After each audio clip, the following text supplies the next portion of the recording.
संवाद करायला जास्त आवडते मला भाषण देण्यापेक्षा, म्हणून मी असं तुमच्या समोर आलोय. सर्वांनी जोरात नारा लावायचा आणि मी 3दा नारा लावायला लागेल. 3ही वेळेस इतका आवाज आला पाहिजे की जे लोक बाहेर आहे त्यांना वाटलं पाहिजे की काहीतरी सुरू आहे आणि मग ते आतमध्ये येतील. ठीक?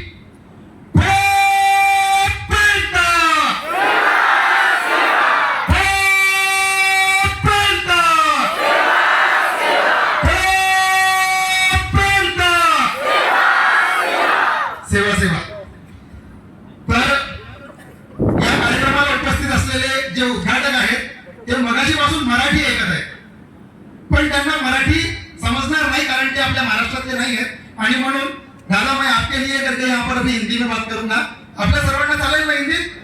हा ठीक आहे. कारण कसं आहे की ते आपल्या इथे आलेले आपले पाहुणे आहेत आणि पाहुण्यांना आपण काय बोलतो तेच करणार नाही तर मग काही अर्थ राहणार नाही आपल्या बोलण्याचं. ठीक है? तो आज इस मूल की पावन धरा पर हम लोग वीर बाबूराव शर्मा के इनकी जयंती के कार्यक्रम के उपलक्ष्य में इकट्ठा हुए और ये मेरा दूसरा टाइम है कि मैं मूल में आया हूं. आड़े जी और कन्नागे जी इनकी कृपा से मैं इसके पहले भी विहिर गांव ना दादा विहिर गांव में मैं इसके पहले आया था लगभग 8-9 साल पहले. और 8-9 साल के बाद बहुत सारी चीजें बदल गई है. जो यंग पीढ़ी अभी यंग जनरेशन जिसको इन्होंने बोला, जो मतलब यंग जनरेशन कैसे सेवानिवृत्त रिटायर्ड लोग, उस समय में रिटायर्ड नहीं थे, उस समय में नौकरी पे थे. They were working at that time. Right now they are retired. तो उन लोगों के साथ में तब से मैं जुड़ा हुआ हूं और दोबारा मुझे बुलाया तो मुझे लगता है कि बहुत सारी अपेक्षाएं उन लोगों को मुझसे होगी, इसलिए क्योंकि अपन दोबारा जब बुलाते हैं तो पहली बार ठीक लगा होता है तभी दोबारा बुलाते हैं. नहीं तो हम लोग क्या बोलते हैं है ना, हम लोग दूर से ही भगा देते हैं. ठीक है? तो दादा जैसे कि मुझे कन्ना के जी ने बोला था कि आपको गोंड गोंडी और गोंडवाना पे बात करना है. मुझे सबसे पहले यहाँ पर लगता है कि एक चीज को आप लोगों के ध्यान में लाकर देना चाहिए और वो ये है कि यहाँ जिन जंगल वीर की हम लोग बात कर रहे हैं, वीर बाबूराव शर्मा के, जिनके बारे में थोड़ी सी बातें कन्नागे जी ने की, थोड़ा बहुत दादा संतोष मिश्राम दादा ने थोड़ा बहुत बताया और आप लोगों को भी थोड़ा बहुत पता होगा. मुझे बहुत डिटेल में नहीं आना है उनकी जीवनी पर, क्योंकि इधर उधर आप अगर मैं सब कुछ यही बता दूंगा तो आप पढ़ोगे नहीं उसके उनके बारे में. पर एक चीज मुझे अधोरेखांकित करना यहाँ पर जरूरी लगता है और वो ये है कि एक युवा जो अच्छे खासे अमीर परिवार में, राजेशाही परिवार में जन्म लेता है. जन्म लेने के बाद में उसके अंदर कुछ ऐसी क्रांति उसके दिल में, उसके दिमाग में एक ऐसी क्रांति जन्म लेती है कि वो अपने उम्र के 25वें साल में अपने आप को इस राष्ट्र के लिए समर्पित कर देता है. अब यहां पर दादा एक बात बहुत ज्यादा जरूरी मुझे लगती है कि देखिए मैं किसी क्रांतिकारियों के बीच में कंपैरिजन नहीं करूंगा. क्रांतिकारियों के बीच में तुलना करना एक अलग बात होती है, वो उतना छोटा काम मैं नहीं करूंगा. लेकिन मुझे ऐसा लगता है कि एक जगह पर वीर बिरसा मुंडा जी, जिनके बारे में हम लोग देख रहे हैं कि पूरे भारत भर में एक अलग तरीके की मतलब एक अट्रैक्शन है, जिनके बारे में हम लोगों ने देखा है कि हमारी जो गवर्नमेंट है वो उनके जयंती के दिन पर एक राष्ट्रीय जनजातीय गौरव दिवस मनाती है. लेकिन वही उनके पहले जिन्होंने जन्म लिया था, उनके पहले जिन्होंने राष्ट्र के लिए आहुति दी थी, उन जंगम वीर बाबूराव शर्मा के, जिनकी उम्र भी 25 साल की थी जब उन्होंने अपने प्राणों की आहुति दी थी, उनके साथ में उनके कार्यों को कहां भुला देते हैं हम, क्यों भुला देते हैं हम? क्या हमें पता नहीं है या हम लोग जानबूझकर ऐसा कर रहे हैं? ये सवाल. क्योंकि मैंने पहले ही बोला, I don't want to compare any kind of revolutionist. मुझे कोई भी क्रांतिकारियों के बीच में कौन बड़ा, कौन छोटा, कौन महान, इस डिबेट में पड़ना ही नहीं है. बट मुझे कहना यह है कि सारे क्रांतिकारियों को सम्मान मिलना चाहिए. फिर करता हूं तो उनका जन्म 1875 में हुआ, 1900 में उनको शहादत मिली।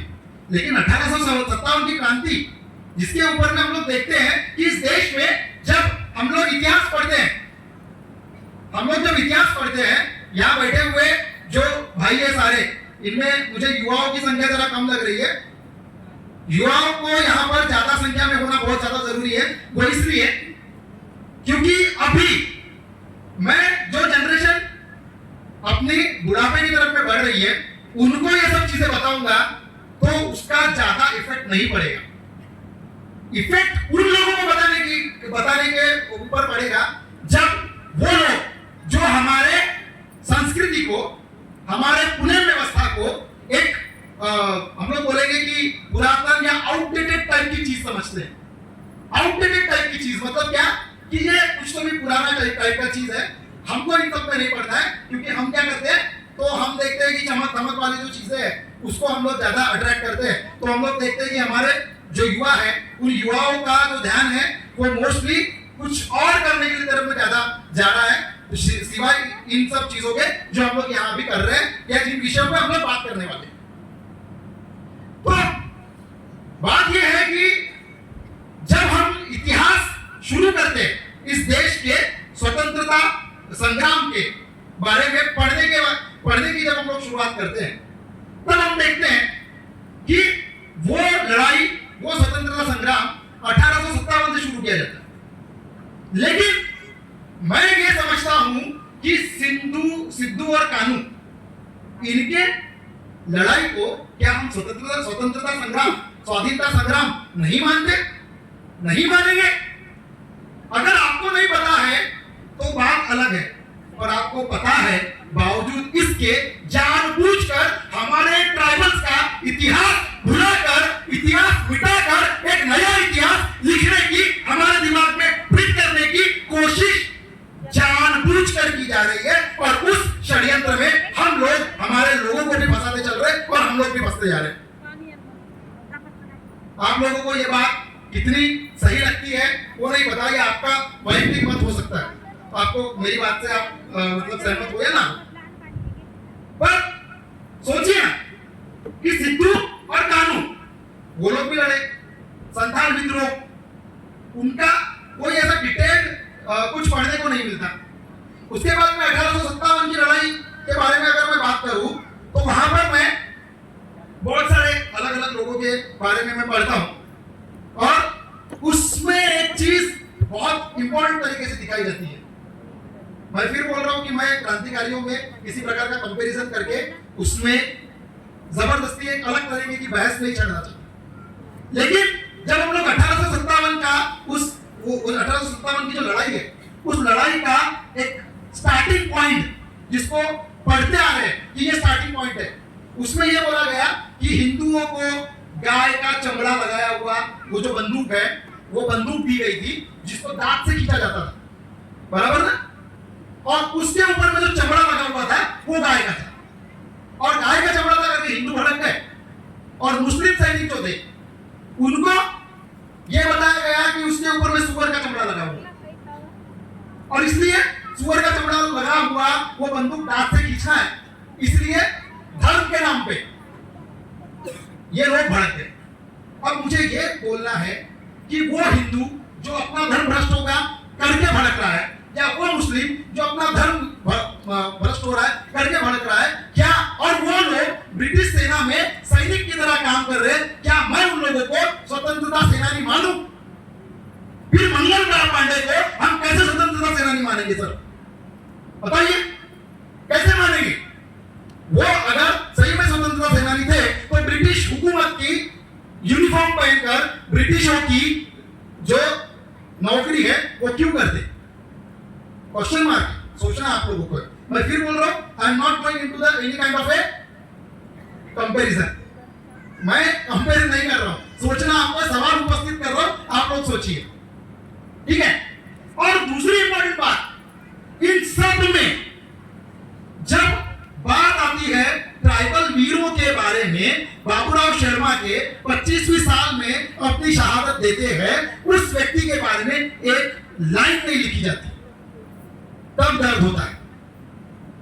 दर्द तो तब भी होता है जब इस देश का इतिहास हम पढ़ते हैं और इतिहास पढ़ते समय में मुगलों का, सुल्तानों का, गुलाम वंश का इतना सारा इतिहास पढ़ते हैं, पर गोंडवाना का इतिहास नहीं पढ़ते भाई। हाँ? हम लोग सिंधु सभ्यता की बात करते हैं और सिंधु सभ्यता को जबरदस्ती वो जो सिंहमोहरधारी जो सील है, उस सील को जब पशुपतिनाथ बता दिया जाता है जबरदस्ती में, उसको इलैबोरेट करने के लिए हमारे पास में वो इंटेलेक्चुअल लोग हम लोग पैदा नहीं कर पा रहे, वहां पे हम लोग क्या पिछड़ रहे, उस पर काम ही नहीं हो पा रहे, है ना। तो इतिहास जो दादा ने बोला ना, जो इतिहास लिखा गया नहीं लिखा, उस पर बात नहीं करनी है, पर हमको हमारी कलम इतनी तेज बनानी है। संतोष दादा ने बोला कि हमको हमारी कलम इतनी तेज बनानी है कि हम लोग हमारा इतिहास खुद लिख सके, लेकिन दादा इतिहास लिखने के लिए इतिहास पता भी करना पड़ेगा। और हमारे जनरेशन के जो लोग हैं वो लगे हुए हैं रील बनाने में, हाँ, इंस्टाग्राम पे हाँ मेरी जान बोल रहे, क्या करते हैं, हाँ मेरी जान, बस यही कर रहे हैं ना समीर स्टाइलों को देख के। इसके अलावा क्या कर रहे हैं? तो वो युवा जो 1857 की क्रांति में 25वें साल में अपनी शहादत देता है, उसके अंदर की क्रांति, वो ज्वाला कैसे जली होगी, मैं ये कभी कभी सोचता हूं। मैं ये सोचता हूं कि आज का 25 साल का युवा जो अपने करियर के बारे में ठीक से डिसीजन नहीं ले पा रहा है, ये निर्णय नहीं ले पा रहा है कि मैं क्या बनूं। मैं मेरे समाज के व्यक्ति की बात करता हूं, 25वें साल में मैं क्या बनूं, ये डिसाइड नहीं कर पा रहा है। देखते हैं थोड़ा सा यूपीएससी की तैयारी करते हैं, यूपीएससी नहीं करवा तो एमपीएससी की तैयारी करते हैं, एमपीएससी नहीं करवा तो बैंकिंग की तैयारी करते हैं, बैंकिंग नहीं करवा तो पुलिस भर्ती की तैयारी करते हैं, वो नहीं करवा तो कुछ तो भी जमा लेते हैं, बराबर। वो युवा और वो युवा जो 25वें साल में शहादत देता है, सोचो कितना डिफरेंस है। और क्यों आया? हम तो वही कौम है ना, हम उसी के वंशज है ना, फिर क्यों? क्योंकि हम लोगों को शारीरिक रूप से नहीं, दिमागी रूप से अपाहिज बना दिया गया। हम सोच ही नहीं पाते, सोच पाते तो एक बाबूराव शर्मा के फिर पैदा होता, जंगों क्रांति फिर होती, और ये गोंडवाना जिस तरीके से लड़ रहा है चीजों के लिए, इतना लड़ने की जरूरत नहीं पड़ती, या कम से कम शुरुआत तो भी हो जाती। ये बहुत जरूरी चीज है जिसको हमको सोचना चाहिए। अभी मैं देख रहा हूं कि कन्ना के जी, आड़े जी, आप लोगों का जो बचत गट है, उस बचत गट में जैसे मैंने सुना शायद और 5-6 ग्रुप भी होंगे, 4 तक मैंने सुना,